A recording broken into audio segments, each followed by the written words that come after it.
The morning they sold her, the sky was the wrong color. Not the deep bruised purple of a storm coming in, not the soft gray of an ordinary overcast dawn. It was amber. A thick, burning amber that pressed down over the territory of Aldenmore, like a held breath.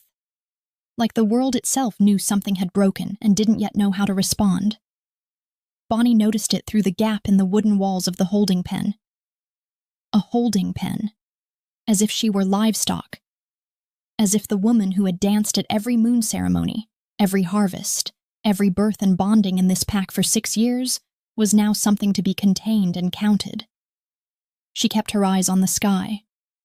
The crowd outside the pen was quiet in a way that felt worse than noise. Aldenmore's wolves had gathered in numbers along the main road, pressed shoulder to shoulder. Children peered between adult legs. Elders stood with their arms folded and their eyes down. No one was celebrating. No one was cheering their alpha's decision. And yet not one of them had stepped forward. Not one voice had risen in the night to say this is wrong. The silence was its own kind of wound, one that went deeper than anything Gad's claws had done. Bonnie touched the back of her neck. The skin there was raw, still tender where his alpha claws had dragged through the hair she had carried since birth. The heavy, dark waves that had always fallen to her waist and moved when she danced like something alive. It was gone now. Sheared off in fistfuls in front of the entire court, dropped to the stone floor of the great hall like it was nothing. Like she was nothing. The women in the court had gone so still you could hear the pieces fall. Gad had called it a distraction. He'd said it with his chest out and his jaw set. The way he said everything he wanted to believe made him look powerful. Your hair distracts the pack. Your dancing distracts the pack. You have taken eyes that should be on their alpha and turned them on yourself, and I will not allow it. What he hadn't said, what she had watched living behind his eyes for months, was the truth. That the merchants who came through Aldenmore always asked for her by name. That visiting dignitaries requested seats nearest the dance floor when they heard she would perform. That his own wolves, after a long season's work, gathered not around their alpha's fire but around the clearing, where Bonnie danced her prism dance, and left those evenings with their shoulders lower, their laughter easier, their children sleeping through the night without nightmares for the first time in weeks. He had not been able to stand it. A man like Gad could not stand being loved less than his own mate in his own territory. And so he had destroyed what he couldn't control. And then, because destruction alone hadn't satisfied whatever hollow, rotting thing lived inside him, he had sold her. She heard the horses before she saw them. A procession unlike anything Aldenmore's road had witnessed. Black stallions, 8 of them. Their coats so dark they seemed to absorb the amber light rather than reflect it. The carriage behind them was iron and dark wood, bearing no crest, no color, no softness of any kind. It did not need decoration. Everyone in every territory between here and the Deadlands knew what it meant when the rogue Alpha King sent his procession. It meant someone was being taken somewhere they would not return from. The whispers started immediately, low and afraid, threading through the crowd like smoke. Bonnie heard her name pass between them. She heard the word, Deadlands. She heard a child ask its mother why the pretty dancer was in the cage, and heard the mother go silent. The carriage stopped.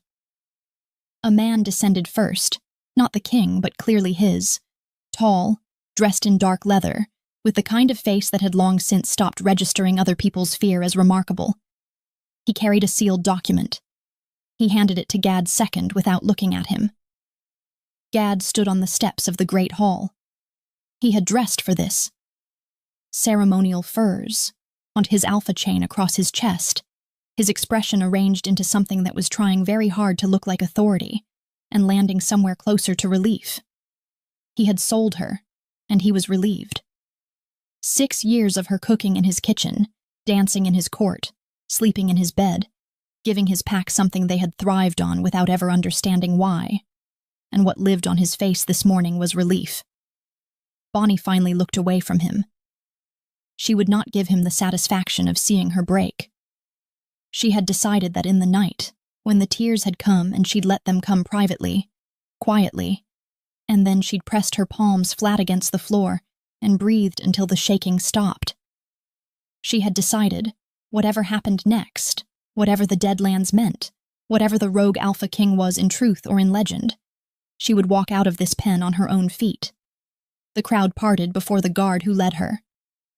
She felt their eyes like rainfall, everywhere at once, impossible to name individually, impossible to ignore.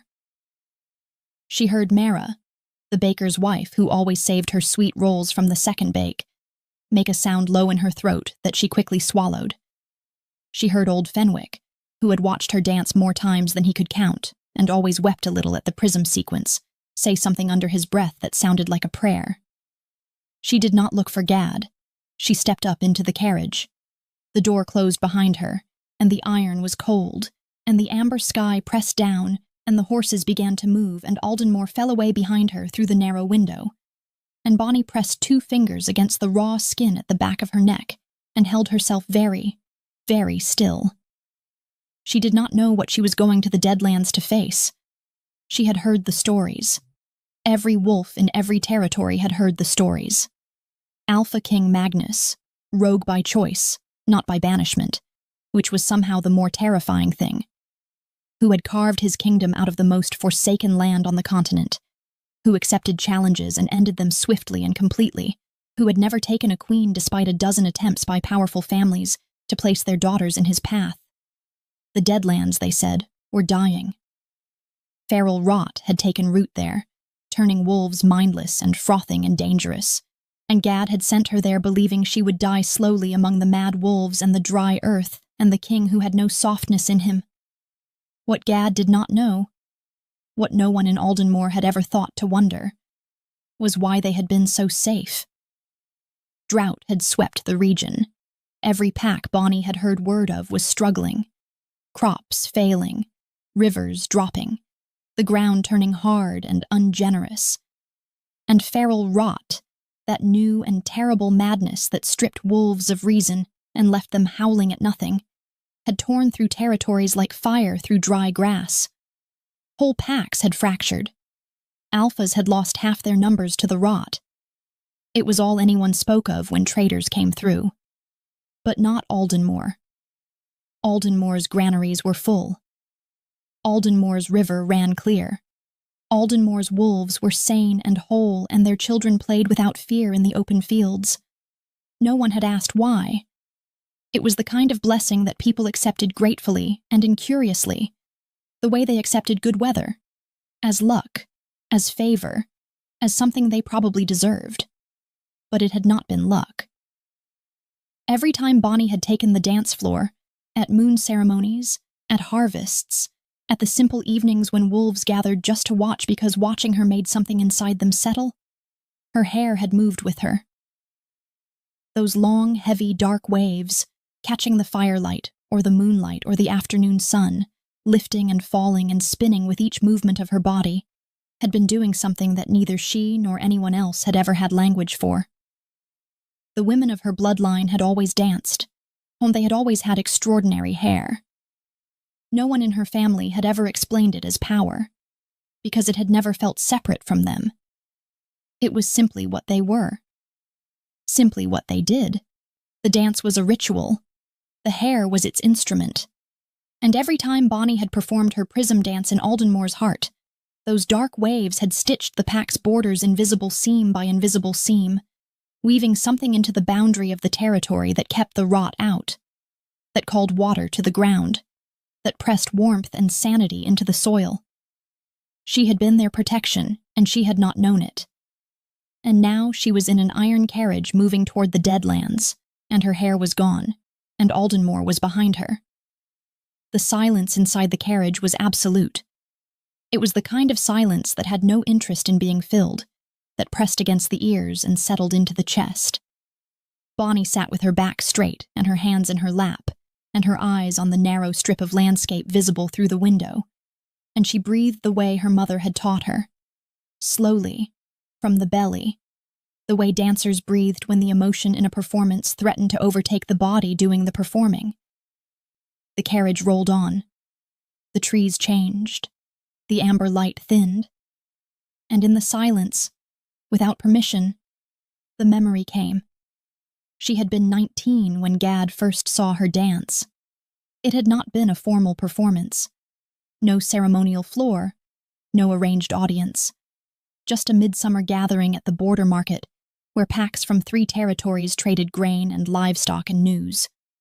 Bonnie's people had come to sell woven cloth and dried herbs, and someone had brought drums, and someone else had cleared a space. And Bonnie had danced because the drums asked her to, and her body never knew how to refuse a drum. She hadn't known anyone was watching beyond the usual warm circle of familiar faces. She had done the prism sequence, the one her grandmother had taught her, the one that required her hair to be loose so it could move with the turns, catching light and throwing it in fragments the way water through sunlight. She had felt the familiar deep settle of it, the feeling she'd never found words for, that something in her was doing more than moving, that the dance was both expression and something else she couldn't name. The drums and her body and her hair and the warm midsummer air had become one continuous thing. When she stopped, she heard silence first, then a sound that wasn't applause exactly, more like a collective exhale, like every person watching had been holding their breath and only now remembered how to release it. Then she saw him. He was standing at the edge of the cleared space, slightly apart from his men, and he was looking at her the way people sometimes looked at something they hadn't expected to encounter and weren't sure yet what to do about it. He was handsome in the obvious way of men who had always been told so. Strong jaw, broad through the shoulder, dark eyes that held a warmth then that she would later understand had always been conditional. But in that moment, he was simply a man looking at her like she had done something to him that he hadn't asked for and couldn't undo. He had come to find her afterward, hat in hand, quite literally, turning it between his fingers in a way that suggested Alpha Gad of Aldenmore was not accustomed to being nervous. "I've never seen anyone dance like that," he'd said. "You probably haven't," she'd replied, not unkindly. "It's specific to my bloodline."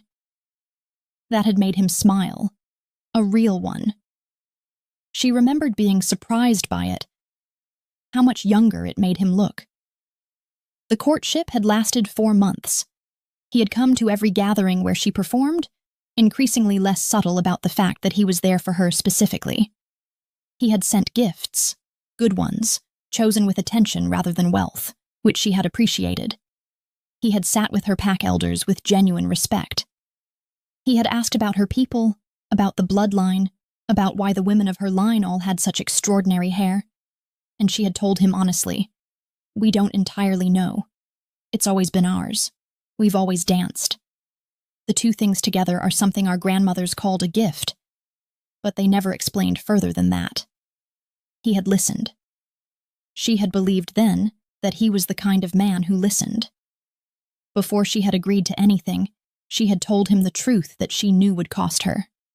She had sat across from him in her mother's home, with her hands folded, and said it plainly, the way her mother had always said difficult things were best said.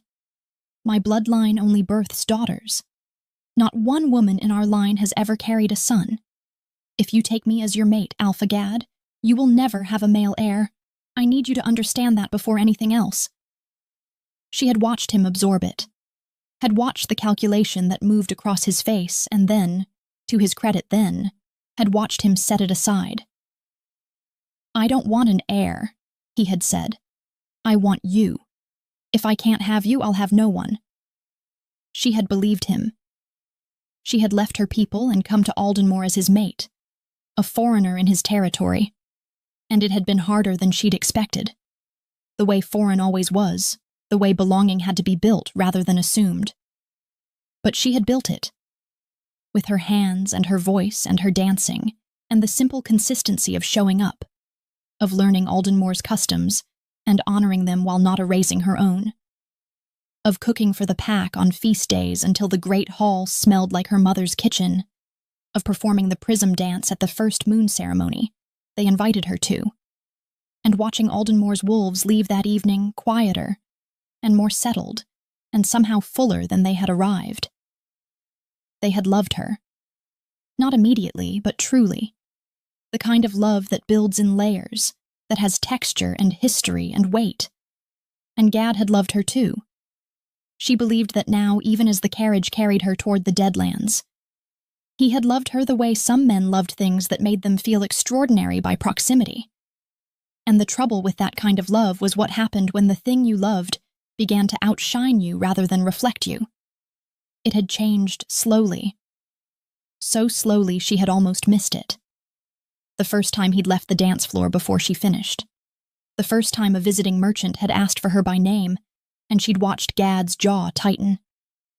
The first time he had come to bed in silence and turned his back, and she had lain awake beside him, trying to identify what she had done, not yet understanding that what she had done was exist too fully, too brightly, too much.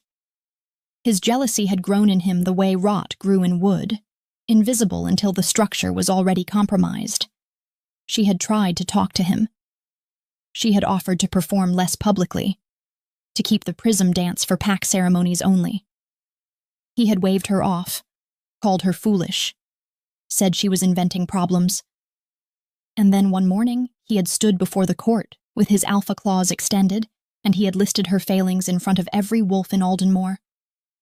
The distraction of her dancing, the embarrassment of her barrenness, the insult, he'd called it, of a mate who drew more eyes than her own alpha. And then he had reached for her hair. Bonnie pressed her fingers against the back of her neck in the silence of the iron carriage, and watched the trees outside grow bone-white and bare as Aldenmoor's familiar pines gave way to something older and more skeletal, stripped of leaves in the wrong season. She did not let herself think about what she had lost.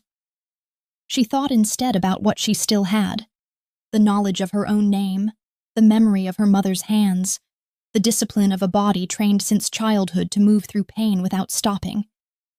She would not stop. The Deadlands pressed their gray silence against the carriage window.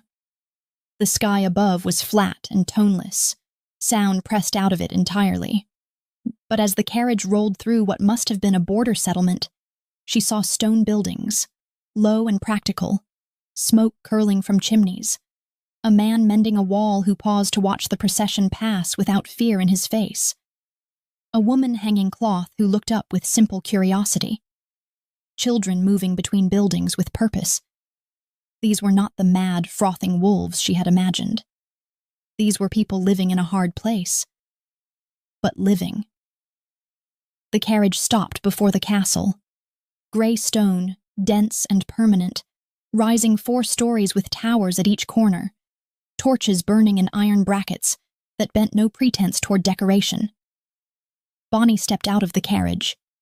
She felt him before she saw him, a presence, a weight in the air, something that made her wolf stir for the first time in weeks despite everything. Alpha King Magnus of the Deadlands stood at the top of the castle steps. Not monstrous, as the stories had built him. Not barely human. A man. Tall, broad through the shoulder, dark hair cut close, a beard grown past intention. Gray eyes that caught the torchlight and did nothing to soften it. A scar running jaw to collarbone on the left side, clean and old. He looked at her. Not at the raw skin at her nape. Not at the ruin of what remained of her hair. At her face. The way very few people had ever looked at her.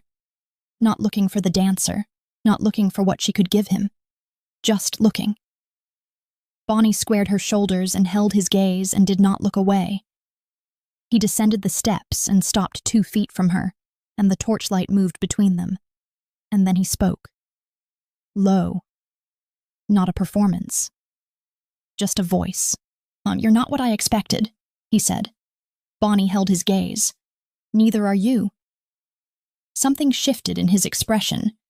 Not quite a smile, not quite surprise. Something more careful than either. He turned and climbed the steps, and over his shoulder, "Come inside. You must be cold." Bonnie stood at the foot of those steps, The amber of Aldenmore long faded, the gray sky pressing down, her neck still raw, her heart broken in the specific and irreparable way only a mate's betrayal could break something. And far behind her, in the territory of Aldenmore, where the granaries had always been full, and the river had always run clear, and the wolves had always woken sane. The first wolf went mad at midnight. The first wolf who went mad was a child. That was the detail that would haunt Aldenmore for years afterward. Not the violence of it, not the sound, but the specific cruelty of the timing. A boy of 9, the blacksmith's son, who had gone to sleep ordinary and woken in the deep of midnight, making sounds no child's throat should be capable of making. His parents had found him in the corner of his room, with his hands pressed flat against the wall, and his eyes gone the color of curdled milk. And when his father had touched his shoulder, the boy had turned, and there had been nothing behind his face. Nothing recognizable. Nothing left. By morning there were 3 more. By the end of the second day there were 11, and the pack healers were using words like feral rot in low, careful voices that tried and failed to contain what those words actually meant. Gade stood in his great hall and listened to his second deliver the count, and felt something cold move through him that he did not yet name. He was practiced at not naming things that threatened his composure. He told himself it was coincidence. He told himself the rot had been coming regardless. It had taken half the continent already. Why should Aldenmore be exempt? He told himself this had nothing to do with the morning prior. Nothing to do with the holding pen, the iron carriage, the amber sky. Nothing to do with her. He told himself all of this with the particular determination of a man who already knows he is lying. Bonnie did not know any of this yet. What she knew was the Deadlands at dawn, which was a different thing entirely from the Deadlands at dusk, and not in the way she had expected.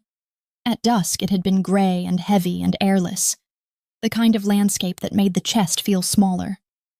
But dawn here had a quality she hadn't anticipated. The light came in low and direct, cutting horizontally across the bone-white trees, so that even they, stripped and skeletal as they were, threw long, clean shadows across the ground. There was a severity to it that wasn't without beauty. Like a face that had lived through too much to still be pretty, but had arrived at something more interesting than pretty on the other side. She stood at the narrow window of the room they had given her and studied it. The room itself had surprised her. She had expected a cell, bare stone, cold floor, the message delivered through environment that she was a possession acquired, not a person received. Instead it was spare but considered. A bed with wool blankets thick enough to mean it. A writing table. A fireplace with wood already stacked beside it, already lit. On the table someone had left a tray. Bread, cold meat, dried fruit, a clay cup of something that steamed faintly. She hadn't touched it. Not from pride exactly, or not only from pride. There was a part of her that didn't yet trust kindness from this direction, that read provision as strategy, warmth as the setup for a demand she hadn't yet been told about. She had arrived expecting a cage and found instead a room with a fire, and that confused her more than the cage would have. A knock at the door. Soft, which also surprised her. She said nothing. The knock came again, and then a woman's voice, low and without particular deference. "There's hot water if you want it, and the king asks if you'll join him in the East Hall when you're ready. No urgency. When you're ready." Bonnie turned from the window. No urgency. An odd thing to communicate to a woman who had been sold. She waited long enough that when you're ready would mean something. Then she washed her face in the hot water that appeared outside her door without ceremony, ate 3 pieces of the dried fruit because her body had its own sense and she would not starve herself on principle, and went to find the East Hall. Magnus was already there when she arrived. He was sitting at the far end of a long wooden table, not at its head with the staging of authority, but along its side, the way a person sat when they were actually using a table rather than presiding over one.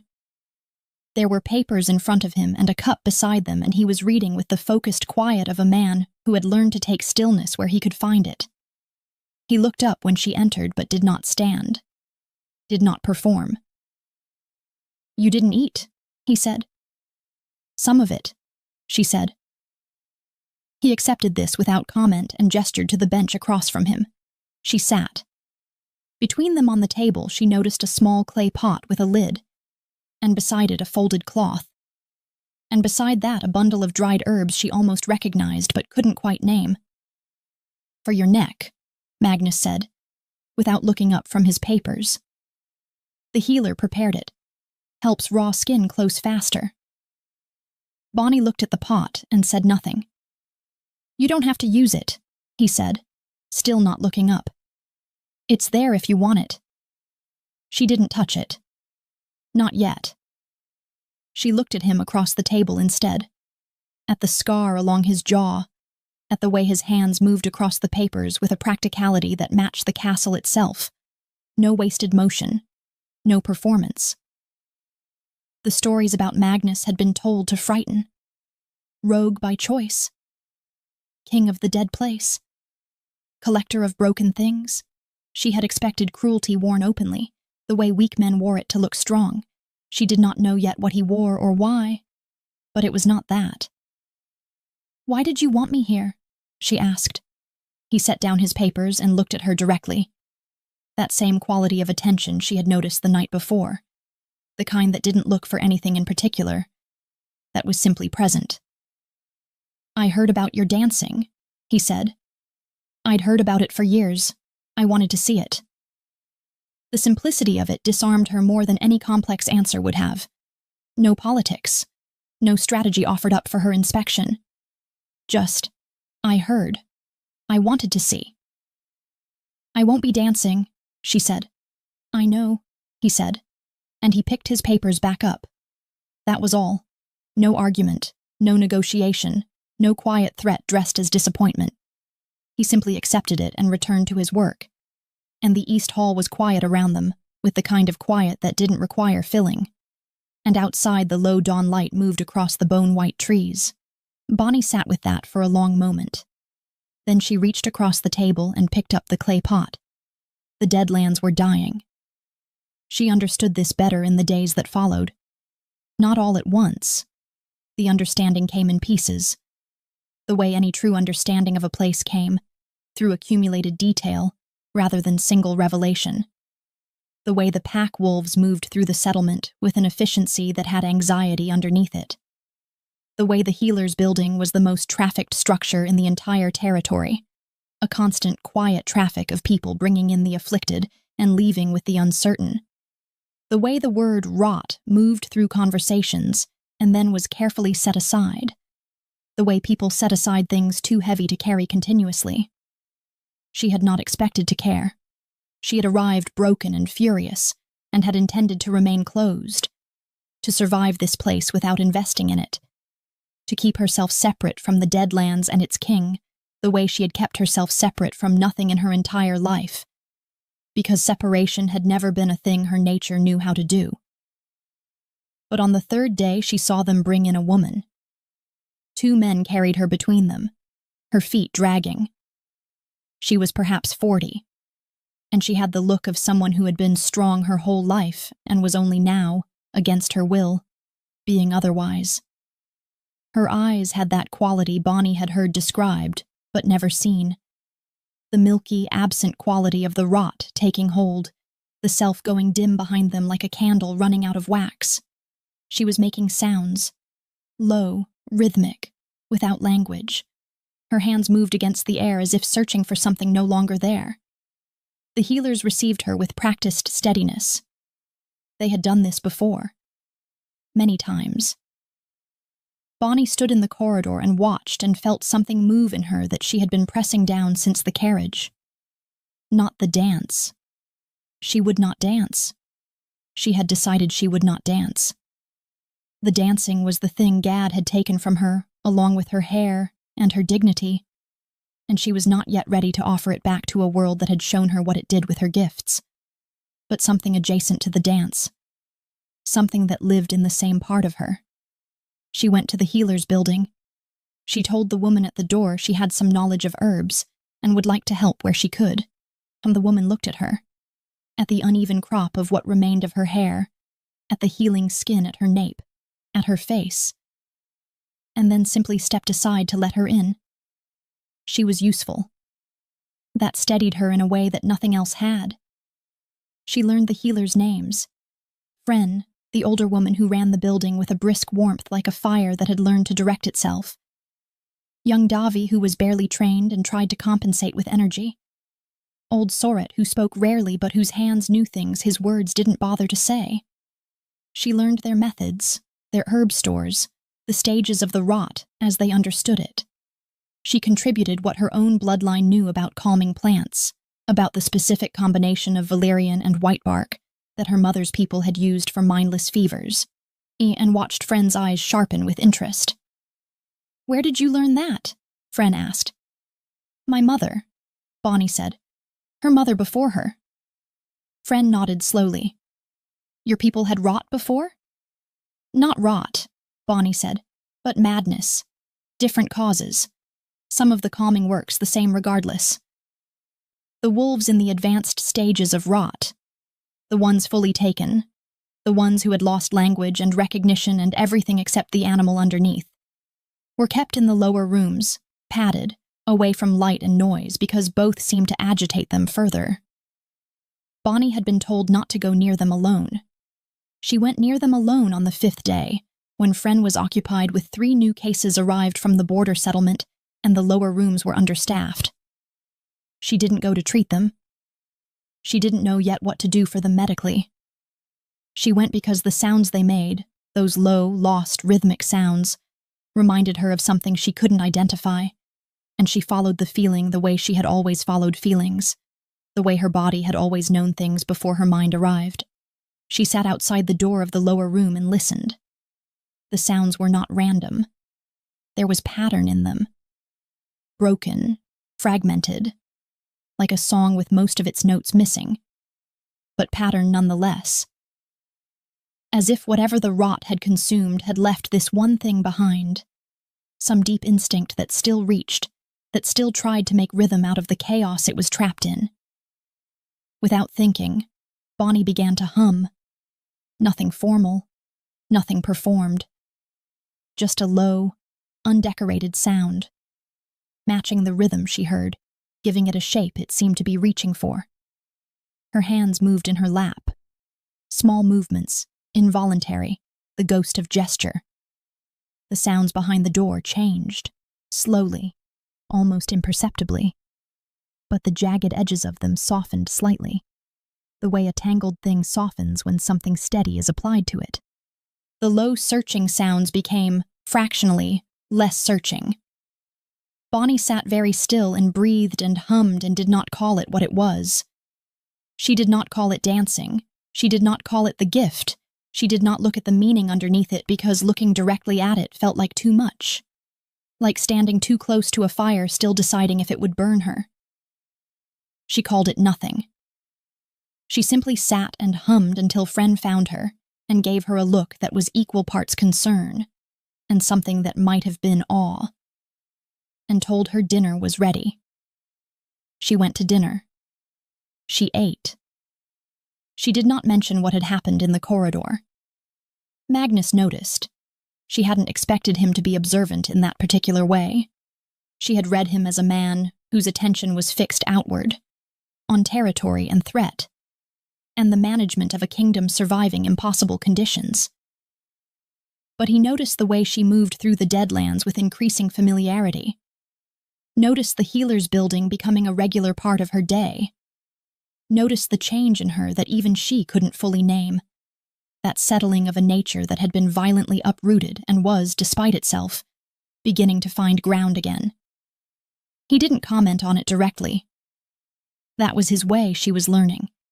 He did not narrate what he observed, did not offer it back to her as conversation. He simply adjusted.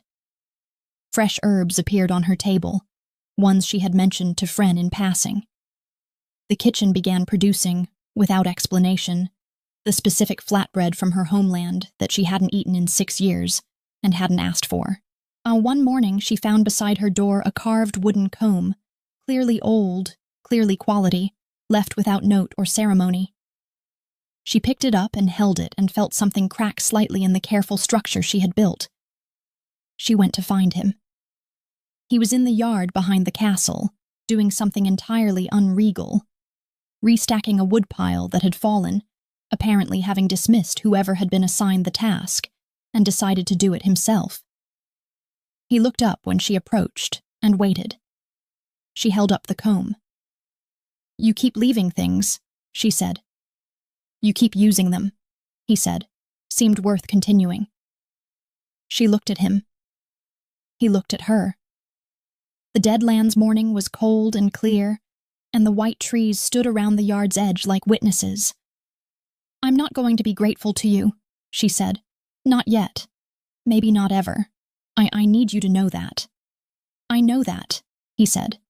"And I'm not going to dance." "You said." "I mean it." "I believe you," he said. And he turned back to the woodpile. She stood there a moment longer than she needed to, the comb in her hand, the cold morning air between them, something entirely inconvenient happening in the vicinity of her chest. Then she went back inside. 3 weeks after Bonnie's arrival in the Deadlands, a rider reached Aldenmoor's eastern border with news from 3 neighboring packs. The feral rot had not merely continued its spread, it had accelerated. Territories that had shown only isolated cases a month ago were now reporting numbers that made the word epidemic feel insufficient.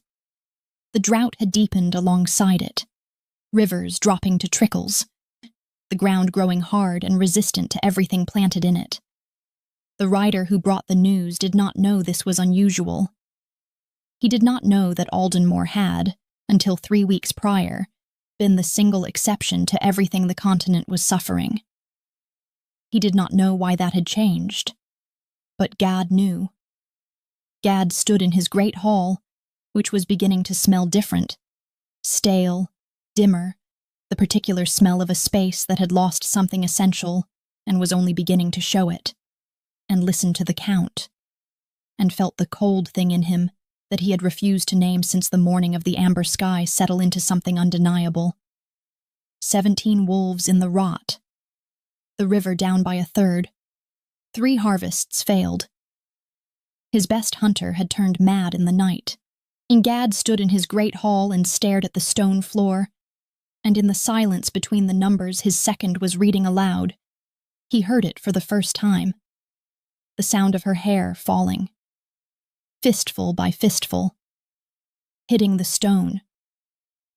The sound he had made himself not hear in the moment he'd caused it, that he had covered with the noise of his own authority. He had known, somewhere beneath every lie he'd told himself, that Bonnie was not ordinary. He had known it since the border market, since the prism dance, since every time he had watched his pack leave her performances with an ease about them, that he had been too proud and too blind to investigate.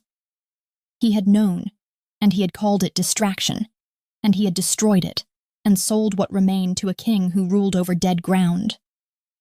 And now the ground was dying here too. And now one of his pack wolves, a man he had known since boyhood, a man with a wife and 2 daughters, was in the healer's room making sounds that had no words left in them. Gad pressed both palms flat against the table and breathed. He needed her back. The thought came with the particular shame of the obvious arriving too late. He needed her back, and he did not yet know if back was a direction still available to him. He did not yet know what it would cost.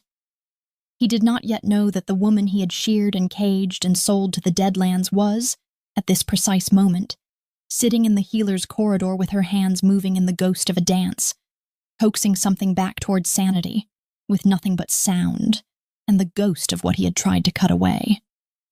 He did not know that her hair was already growing. And in the Deadlands, in the East Hall, Magnus had paused his papers and was watching her through the open door with an expression on his face that he would not have permitted anyone else to see. Something unguarded. something that sat in the chest rather than the head, something that had no business being on the face of a rogue Alpha King, but had arrived there regardless, and showed no intention of leaving. He reached up slowly and touched the scar along his jaw. Then he looked back at his papers, but he did not read them. On the night the 32nd Wolf in Aldenmore went mad, something happened in the Deadlands that the healers would talk about for the rest of their lives. Bonnie had gone to the lower rooms again, alone again, despite friends' standing instruction, and the sounds from behind the door had been worse that evening, more fractured, more desperate, the searching quality in them sharper, as if whatever remained of the wolves inside the rot was tiring of searching and beginning to give up. She had sat outside the door and begun to hum as she had before, and her hands had begun their small movements. And the comb Magnus had left her was in her hair. The hair that was growing now, she could feel the weight of it returning. Slowly, but returning. And without deciding to, she stood. She stood, and her body did what her body had always done when the drums asked, and the feeling was too large for stillness. It was not the prism dance. Not formally. Not with intention or ceremony or the full power of everything her bloodline carried. But it was a dance. Small, contained, in the corridor of a healer's building in the Deadlands, with no audience and no drums, and nothing but the sound of the broken wolves behind the door, and the feeling that had been building in her since the carriage, since the window at dawn, since the woman being carried in with her feet dragging and her hands searching the empty air. She danced. And behind the door, one by one, the sounds changed.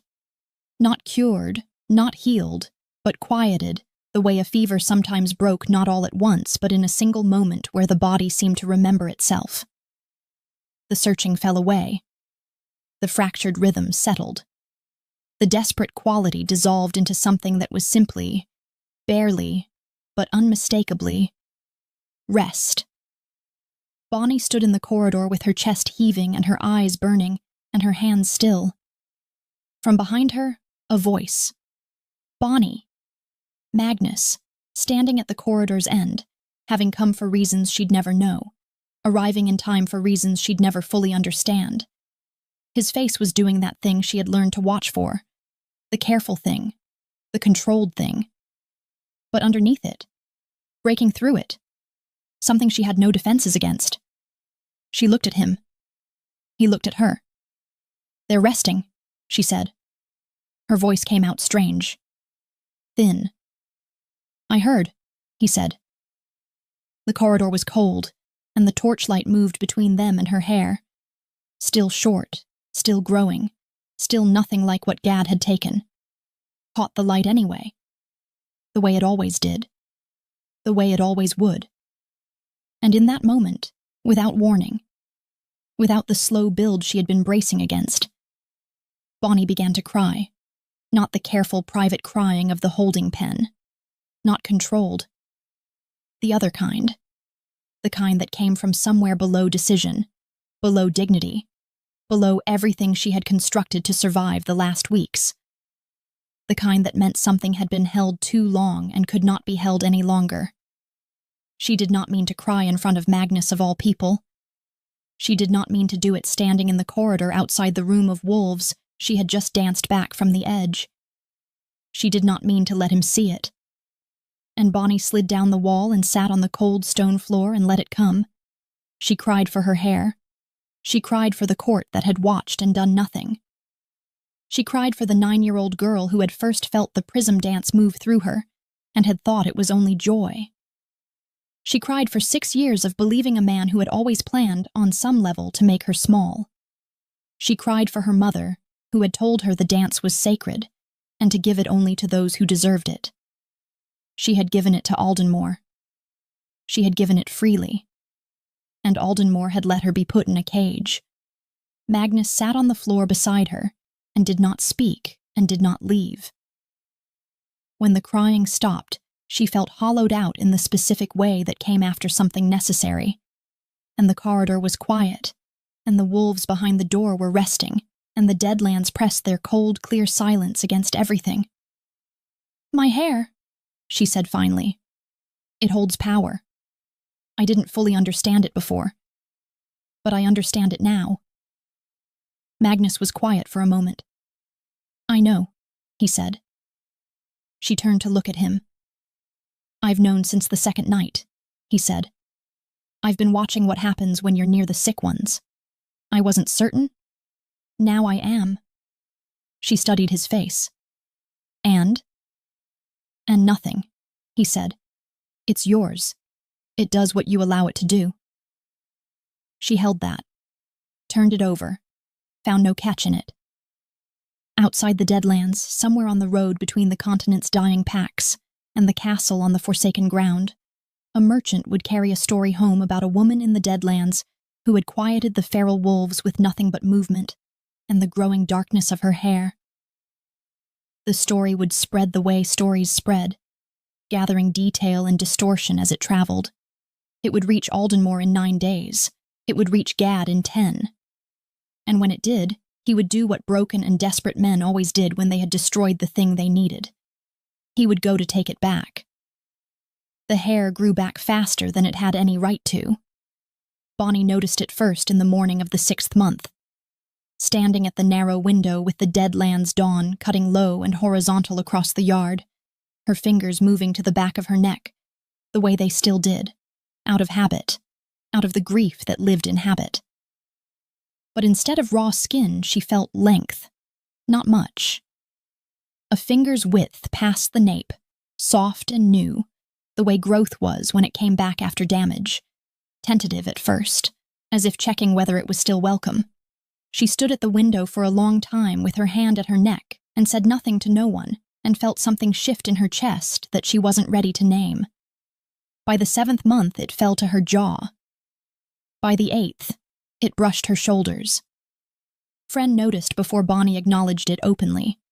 The healer had a way of observing, without commenting, that Bonnie had come to appreciate deeply. The look she gave, steady and knowing, that said, "I see this," without demanding a conversation about it.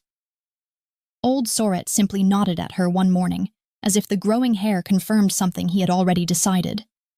Young Davi, who had no filter and never pretended otherwise, stopped mid-sentence one afternoon and said, "It's getting longer. Can you feel it? It feels like something." "It is something," Bonnie said, and left it there.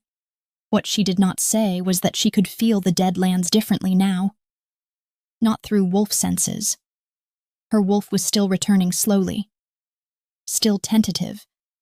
Like the hair, like the trust, like everything that had been cut and was deciding whether to grow back. But through something older. The same something that had always known when the drums were about to start. That had always known when the dance was needed before any invitation was extended. She felt the Deadlands the way she felt a held breath. The ground dry and waiting. The air with a quality of suspension in it. The bone-white trees carrying their stripped branches like a question that had been waiting a very long time for its answer. She was not ready yet. She knew it the way her body always knew, not through decision but through the absence of resistance. And she kept working. The humming had become a practice. She went every evening now, sat outside the lower rooms where the afflicted wolves still turned in their restless half-sleep, and let her hands move their small movements, and her voice find the broken rhythms and give them shape. The wolves inside did not wake cured, but they woke quieter. Something restored to their faces that was not yet recognition, but was no longer the blank, terrible absence either. Something on the way back. Fren had stopped pretending this was ordinary medicine. "My grandmother would have called you a weaver," she said one evening. "Someone whose gift lives in the body, in the movement. We haven't had one in this territory in my lifetime. My people would call it the same thing," Bonnie said. "We just didn't know what it was weaving." Fren was quiet for a moment. "Does it hurt?" Not having the full length yet. Bonnie considered the honest answer. "It's like trying to sing with half a voice. The song is there, the instrument is still catching up. Then we wait for the instrument." Magnus did not rush her. He did not ask about the dance, did not suggest it, did not build any architecture of expectation around it.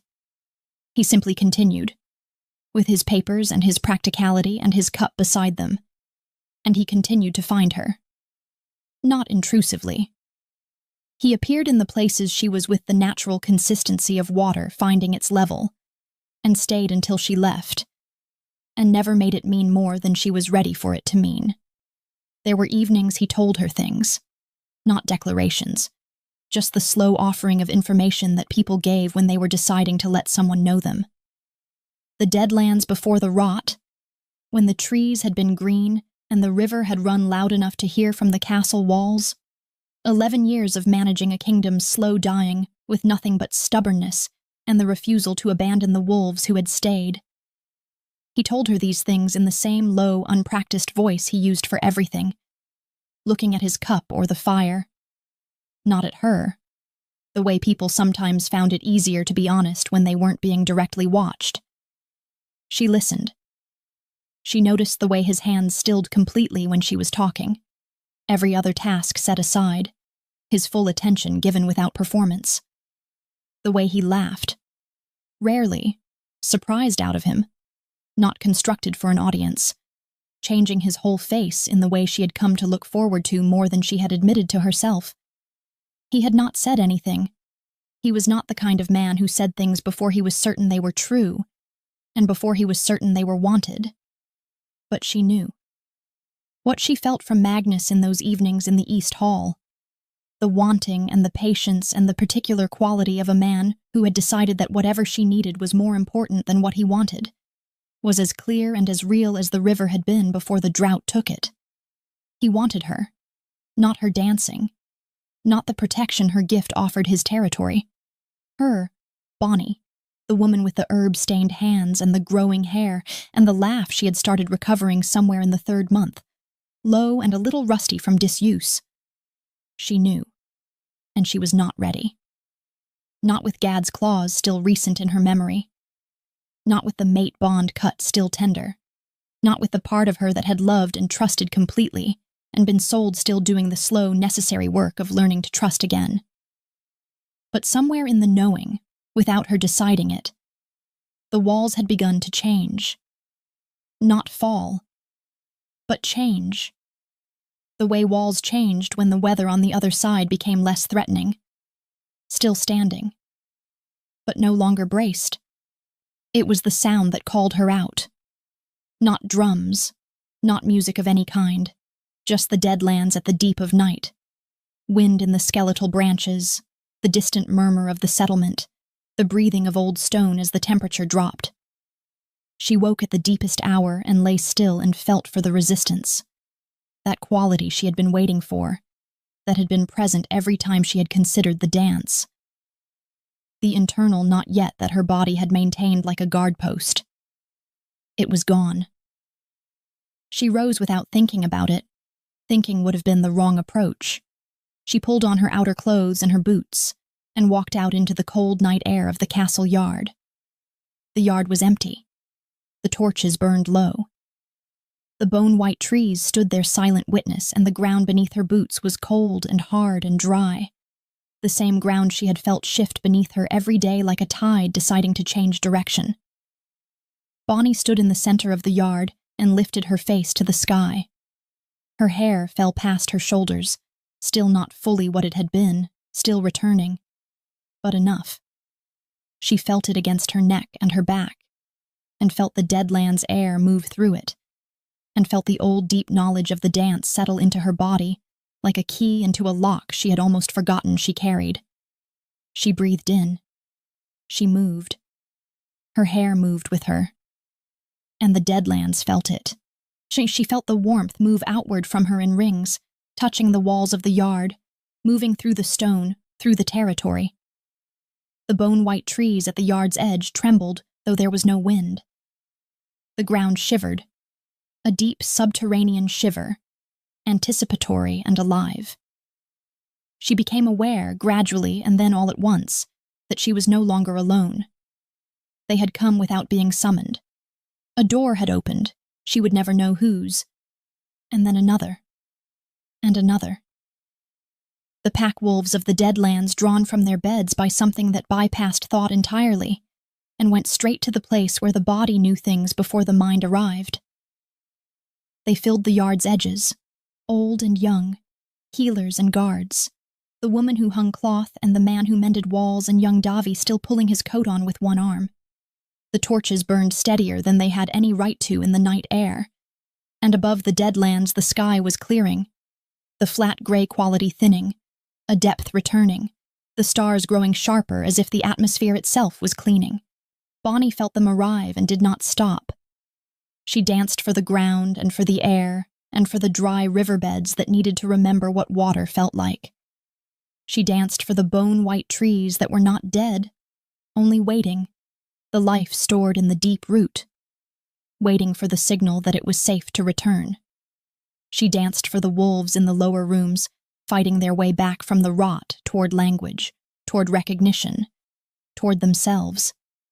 She danced for herself last, for the girl who had understood what she was too late to protect it from a man too small to deserve it, for the holding pen and the amber sky and the cold stone floor and everything she had cried out and everything she had found on the other side of the crying, for the hair that had been taken and was coming back stronger.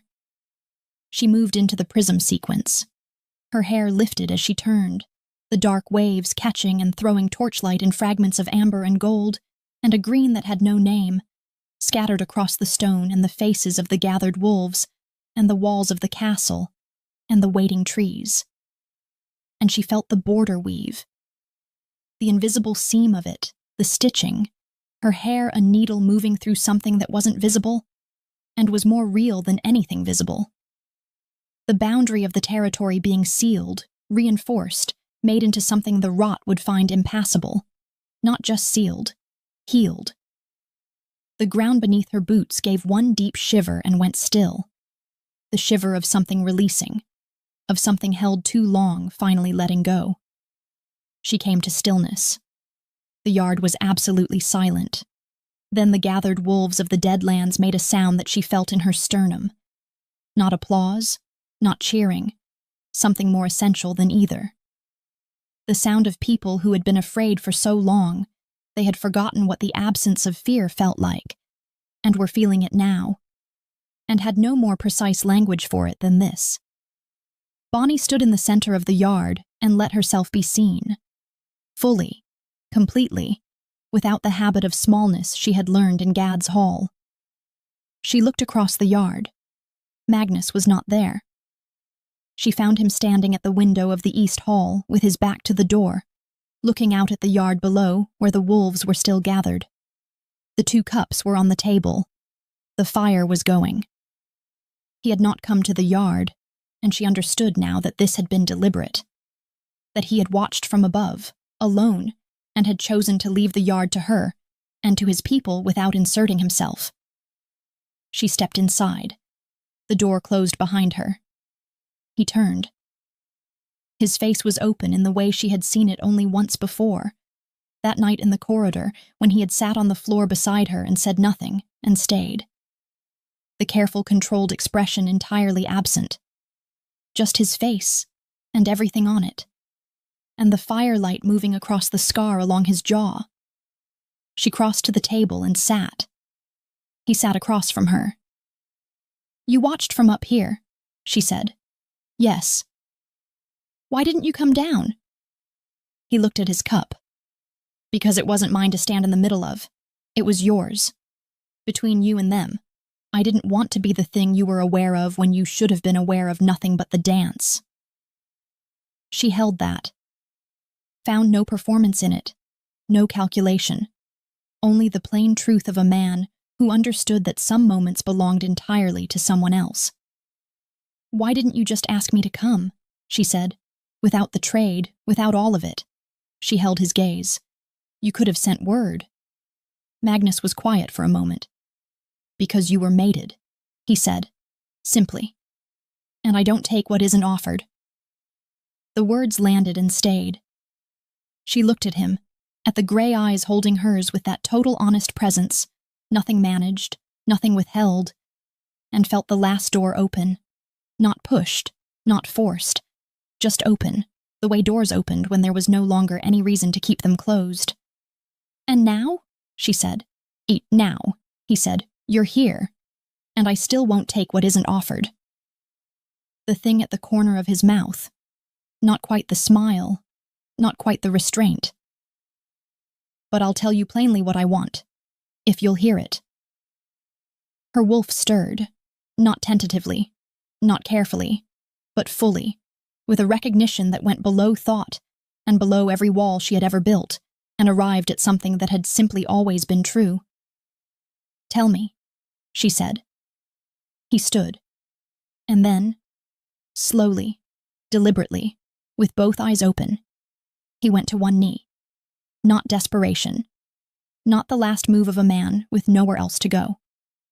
Choice, made freely, the deliberate lowering of someone who understood exactly what he was doing. He held the crown out to her. The working crown. Worn dark at the edges, scratched along one side. The crown he wore every day, the one that meant something because it was used rather than displayed. "This kingdom is yours," he said. His voice without the careful management she had always heard underneath it. Just the truth moving through it. "It has been yours since you arrived." The ground knew before I found the words.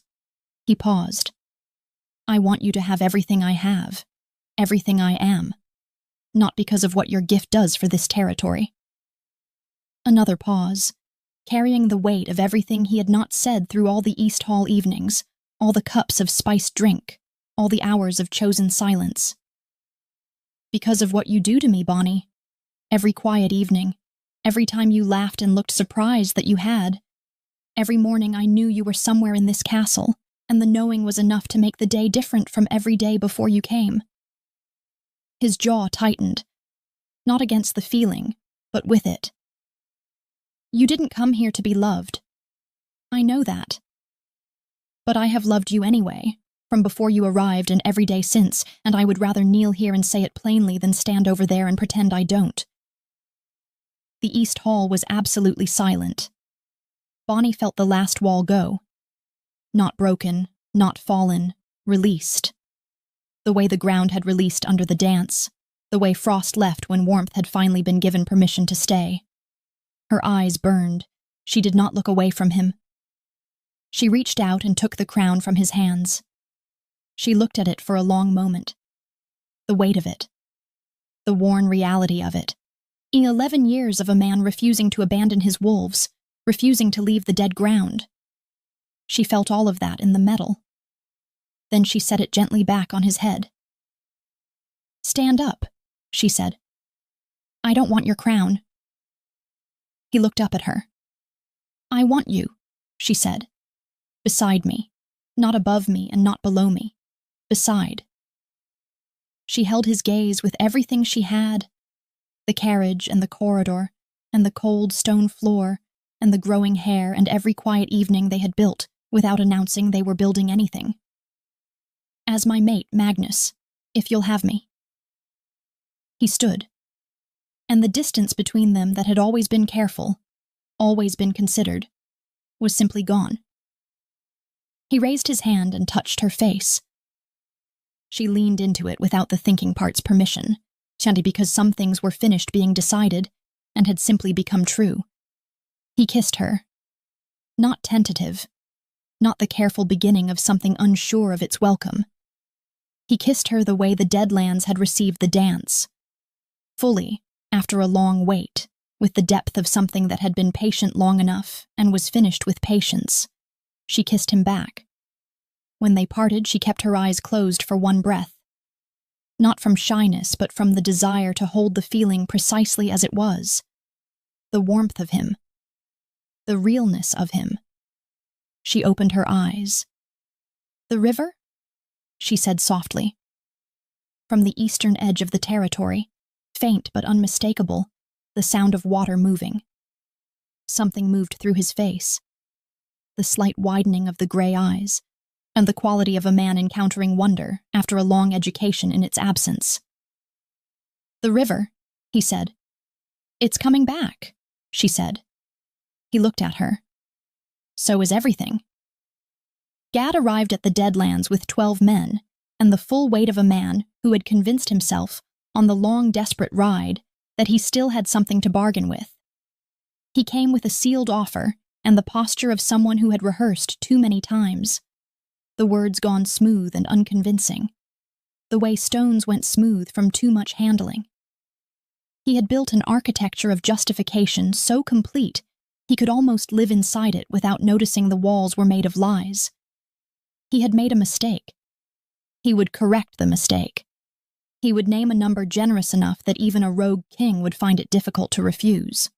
He told himself this with the determination of a man who already knew he was lying. The border guards received him without warmth and without hostility.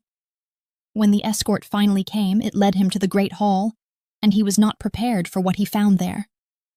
Not the hall itself. What he had not expected was Bonnie.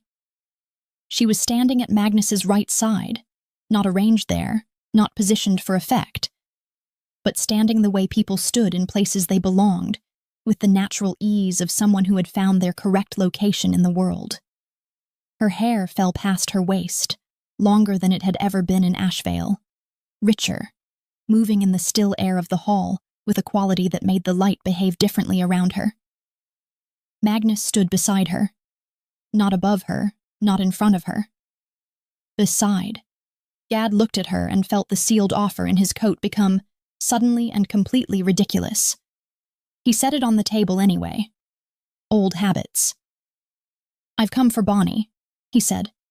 "I'm prepared to offer fair and generous compensation, whatever figure the king names." "How much?" Bonnie said. "Do you think a queen with her gift is worth?"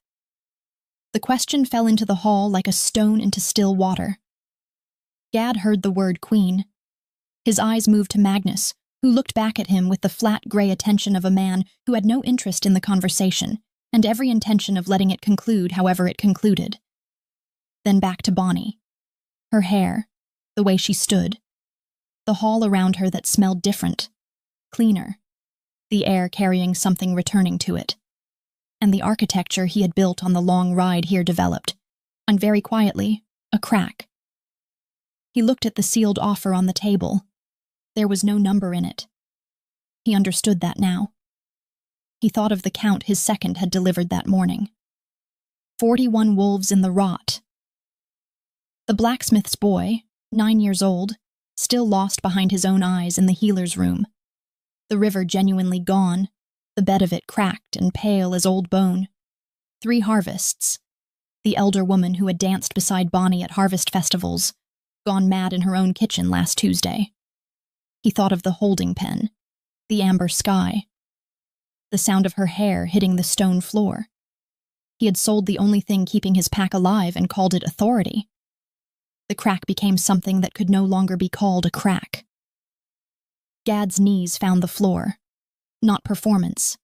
The real kind. Both knees on the stone. In the alpha chain swinging forward, 12 men behind him going absolutely still. He did not ask for forgiveness.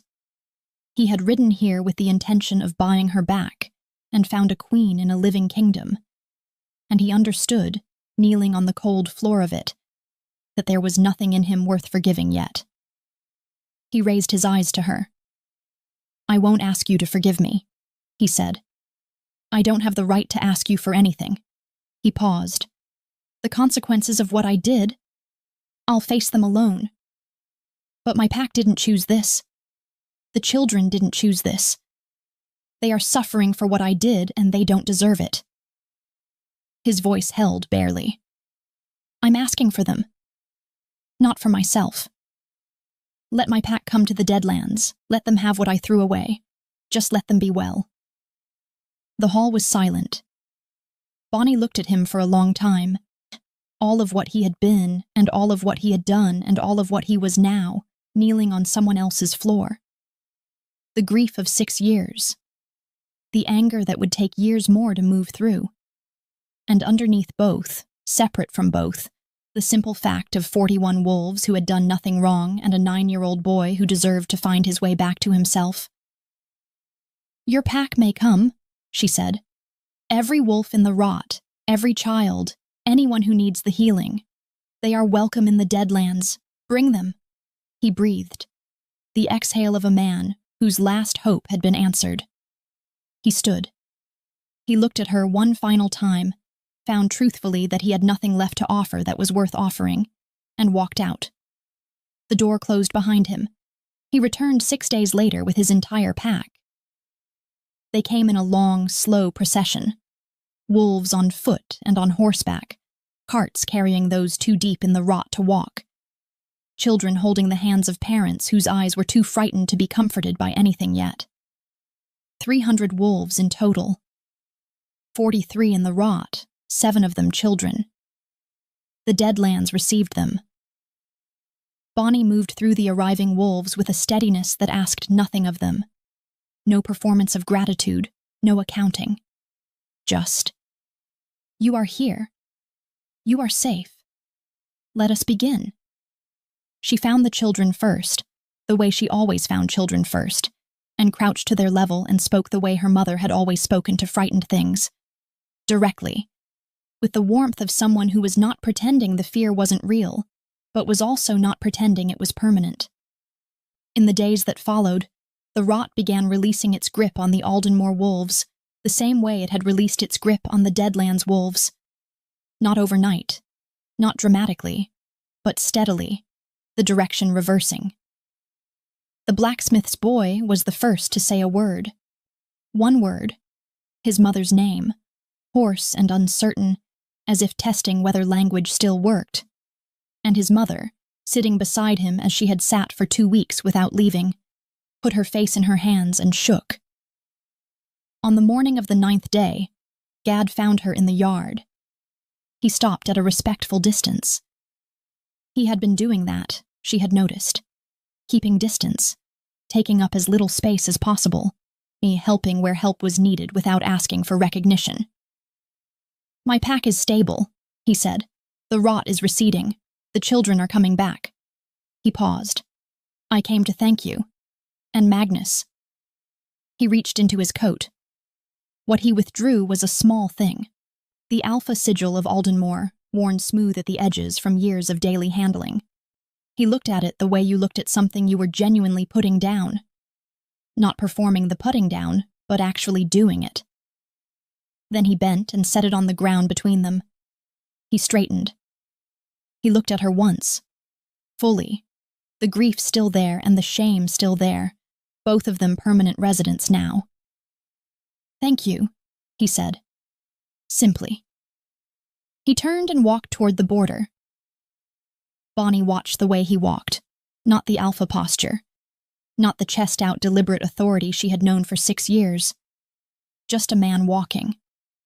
Just a man who had set something down that had taken him years to pick up, and longer to be willing to release.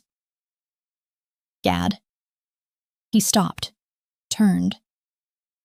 She looked at him across the yard in the Deadlands morning with his sigil on the ground between them. You don't have to leave, she said. There is a place here if you want it. Not as alpha, not as anything you were. She held his gaze. As a common wolf. You work for your place the same way every wolf here works for theirs. No title, no history borrowed from Aldenmore. You earn it, day by day. She paused. That is the only path to my forgiveness that exists. It is a long one. I won't pretend otherwise. But it's there. He looked at her for a long time. She did not soften it, and she did not harden it. She let it be exactly what it was. An offer, not a gift. A door, not an open embrace. He looked at the sigil on the ground. He did not pick it up. He dipped his head, not the alpha bow, just a man receiving something he hadn't earned with the only honesty he had left, and said, Tell me where to start. Spring came to the Deadlands for the first time in 11 years. It came as if it had been waiting, accumulating just past the border, patient, invited back all at once. The bone-white trees leafed green in a single week. Every one of them, all across the territory.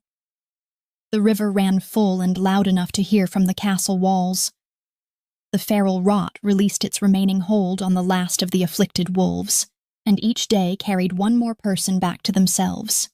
Gad worked.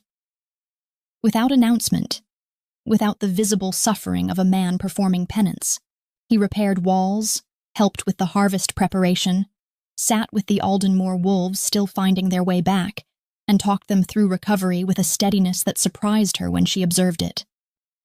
He was learning something. Slowly, expensively, in the only way real learning ever came. She did not offer forgiveness yet, but she stopped holding the distance quite as deliberately.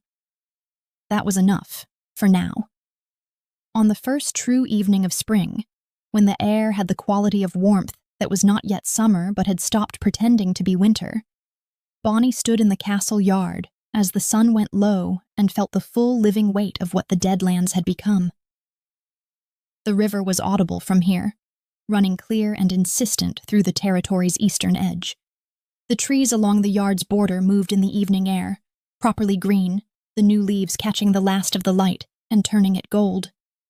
The settlement beyond the walls was making the sounds of a place at rest, not the exhausted silence of a place enduring, but the easy murmur of a place that had eaten well and was warm and was not afraid. Her hair moved around her in the evening air. It fell past her waist now, longer than it had ever been. The growth of the Deadlands woven into it alongside the growth of everything else here, richer and darker, carrying a quality of movement even when she was still. She felt it the way she always felt it, as extension, as instrument, as the living part of the gift that never fully rested. She felt Magnus before she heard him, her wolf lifting, easy and certain, at the mate bond between them a thing of daily warmth now rather than careful distance. He came to stand beside her. She leaned into him, the side of her shoulder against his arm, her head tipping slightly. He settled under it the way he settled under everything, fully, without wasted motion, without making it more complicated than it was. They stood together and looked at the living territory around them. "Gad repaired the north wall today," he said. "I know. Friend told me." "She tells you everything." "She tells me the things she thinks I should know," Bonnie said. "It's different." He made a low sound that was almost a laugh. She felt it through the arm she was leaning against. The evening deepened. The first stars came out over the Deadlands, properly visible now, the sky with depth and dimension, a sky that looked like it belonged above a living place. "I've been thinking," Magnus said. "About what?" "About the fact that I have never once watched you dance without it undoing something in me that I didn't know needed undoing." She smiled, fully, reaching everywhere. "That's a very careful way to say something. I'm a careful man." "You are," she said, "except when you're not." He turned to look at her. She turned to look at him. The evening light was doing what evening light did to the scar along his jaw, softening the edge of it, making it look like exactly what it was, a part of a face that had lived through things and was still standing. She had come to love that scar the way she had come to love all the worn and honest things about him. The scratched crown, the thumb marks in old books, and the 2 cups on the table that had never been explained and had never needed to be. "I am grateful," she said quietly, "that you don't take what isn't offered." His expression did the thing she had spent months learning. The slight shift at the corner of his mouth, the gray eyes warming. "And I am grateful," he said, "that you offered." She lifted her hand and pressed her palm flat against the scar along his jaw, the way he had first touched her face, fully, with attention, without asking her to hold anything lightly that she wanted to hold with weight. He turned into it, the smallest movement, and covered her hand with his. She thought of the carriage, the amber sky, the holding pen and the iron door and the decision she had made in the darkness to walk out on her own feet. She thought of the cold stone floor of the corridor and everything she had cried out, and everything she had found on the other side.